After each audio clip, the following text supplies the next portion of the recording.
সকাল এখন বাজছে 7:30। ট্রেন থেকে আমরা নেমে পড়েছি আর একটা পার্সোনাল কুলিও পেয়ে গেছি। এখন স্টেশন থেকে বেরিয়ে অটো করে দূর থেকে সমুদ্র দেখতে দেখতে চললাম হোটেলে।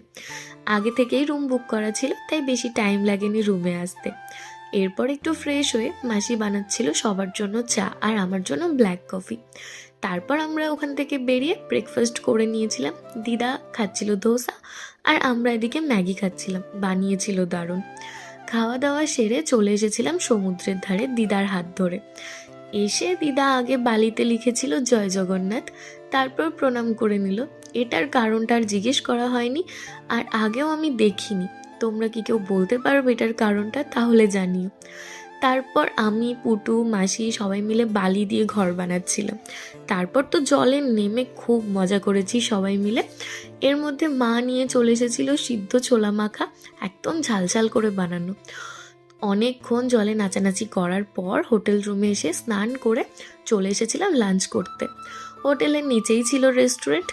খাওয়া দাওয়া সেরে টানা ঘুম দিয়েছিলাম সবাই। ঘুম থেকে উঠে শরীরটা একটু ঠিক লাগছিল। তারপর মাসি গুসকরা থেকে মিষ্টি এনেছিল, সেটা খেয়ে আবার আমি বসেছিলাম কফি আর দুটো বিস্কুট নিয়ে।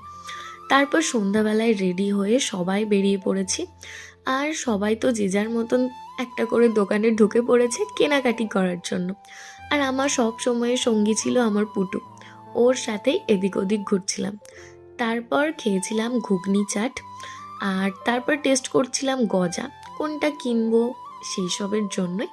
ওখান থেকেই রাতের খাবারটা কেনা হয়ে গেছিলো। আর আসার পথে একটা জগন্নাথ দেবের মন্দির চোখে পড়লো, সেখানে কিছুক্ষণ দাঁড়িয়ে থাকলাম। তারপর এখন চললাম রুমে।